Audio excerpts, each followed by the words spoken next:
Благодарам, почитуван председател на Собранието на Република Македонија, почитувани пратеници, почитувани медиуми, пред се почитуван народе македонски. Пред нас е законот за квалитет на земјоделски производи и одма на почетокот да кажам дека овој закон се однесува на популарните маркички за брашно, кои согласно овој закон стануваат историја, односно понатаму нема да постојат маркички за увоз на брашно, со што на некој начин целосно се либерализира пазарот со овој производ. Дополнително на почеткот ќе кажам дека брашно и тоа во големи количини има многу во околните земји, и цената на тоа брашно е многу помала во однос на нашето брашно. Од друга страна, мораме да бидеме свесни дека оваа мерка доаѓа како резултат на подпишувањето на договорот од ЦЕФТА, односно Македонија се обврзува на слободен проток на стоки, меѓу кои и брашното, помеѓу подписниците на државите на ЦЕФТА. Во прв момент ова изгледа либерализација во ред и тоа секако како подписници на договорот треба да го поддржиме и тоа е сосема нормална политика, затоа што во суштина границите не треба да представуваат бариера. Меѓутоа, политиката на земјоделството и политиката на храна е тесно врзана со интересите и обстојувањето на една држава. Од тука мораме да бидеме многу предпазливи кога се случуваат вакви промени на пазарот. Не можам да премолчам, кризите требаше да не научат на повеќе работи. Видовме дека во кризата со COVID-19 сите држави најпрво се свртуваат кон своите граѓани, затоа што тоа е одговорна политика, но таа политика често пати и представува промена на дотогашните политики на слободни пазари. Видовме дека дотокот на медицински средства, помагала, вакцини се сведува на прво задоволување на собствените потреби, тек понатаму, кога ќе се створат вишоци, да истите може да се пласираат на трети пазари. Истото се случи и со енергијата. Секоја држава со појавата на енергетската криза најпрво настојуваше да си ги среди домашните пазари, да се обезбедат со соодветна енергија, ефтина, за да не влијаат на инфлацијата во секоја матична држава, што не беше случај со Република Македонија, каде што видовме дека и овде имаме многу слабости. Не помалку беше значајна и кризата со храна, каде што видовме на дело дека во еден момент снемавме суровини за производство за масло за јадење, а во еден момент исто така беа доведени во прашање количините на жито, односно брашно во државата. И наместо да научиме од тие кризи како да се однесуваме, ние како да не сме научиле ништо, како ништо да не било, како се дека ќе биде војнина розова. За жал, немаме цврсти гаранции дека тоа војнина ќе се случува. Од тука, во рете што подпишуваме овој договор согласно ЦЕФТА договорот и во рете што ги либерализираме пазарите. Меѓутоа, мораме да обезбедиме домашна квалитетна храна. Тоа ниту еден договор не ограничува тоа да го направиме.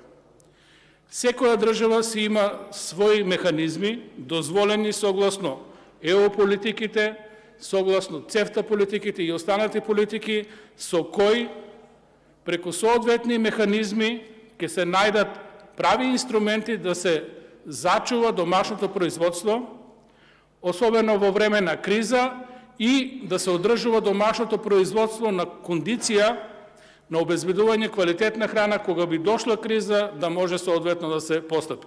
Затоа што во земјоделието, енергетиката, здравството и така натаму немате адхок решенија. Не можете преку ног да ги дигнете сите механизми на производство. Едноставно, кога станува збор за храна, тоа е врзано со реколта, односно ви треба минимум 1 година реколта за да обезбедите квалитетно жито, квалитетно брашно и соодветно храна за своето население. Од тука јавно го поставам прашањето: дали владата ги презема сите инструменти за заштита на домашното производство? Според моето длабоко убедување не. Не гледаме соодветен правилник за квалитет на увоз на жито и брашно, со кој ќе се заштити домашното производство, односно ќе се стави ред на увозот на квалитетно брашно и квалитетни житни култури. Од друга страна, не гледаме дека владата има механизми за задржување на постоечкото производство и зголемување на истото со цел задоволување на сопствените потреби. Политиката на субвенционирање. Новата политика на субвенционирање е катастрофална за земјоделството, особено за житните култури. Затоа што таа политика се сведува на врзување на постоечките субвенции со производство на одредена површина. Превисоко е дигната, односно земена е просечната вредност на производство на житни култури во Република Македонија. Така за житото имаме 300 килограми по декар. Тоа е убиство за македонското земјоделство. Затоа што статистички, кога средната просечна производствена вредност ја ставате како лимит, тоа значи дека минимум 50% од производителите на жито нема да добијат основни субвенции. При тоа зборуваме за се уште остатоци од кризата, каде што имаме се уште прескапи нафти и прескапи ѓубрива и заштитни средства, кои се отидени до плафон.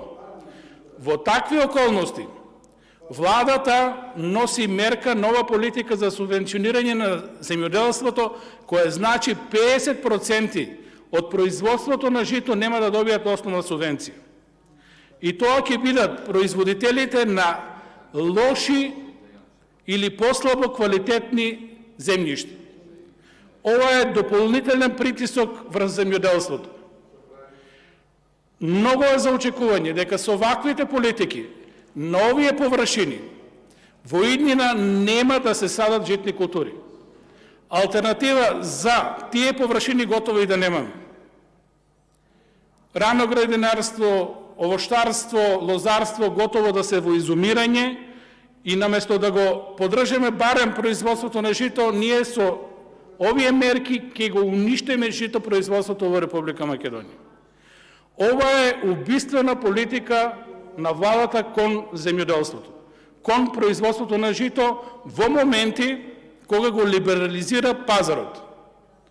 На прв момент ќе дојде брашно и од Србија, и од Украина, и од трети пазари, затоа што го има и е со поевтини цени. Квалитетот е доведен во прашање. Ќе го преплавиме пазарот, ќе го уништиме домашното производство. Наредната криза Република Македонија нема да ја дочека спремно, ќе ја дочека во агонија и со големи проблеми, а знаеме и требаше да научиме дека тешки милиони издвоивме и за здравствената криза, и за енергија, и за набавка на храна. Наместо да инвестираме во домашното производство, ние домашното производство го уништуваме и немаме одговор што ќе се случува понатаму. Ова е неодговорна политика на владата на ДУИ и помалиот партнер СДСМ, неодговорна политика кон земјоделството на Република Македонија, политика која значи дополнително напуштање на нивите, дополнително напуштање на домашното производство и овие луѓе прашање на време кои ќе се иселат од државата затоа што немаат алтернатива. Едноставно се уништува државата, се уништува се на овие простори. Ова е трагична политика за Република Македонија. Благодарам.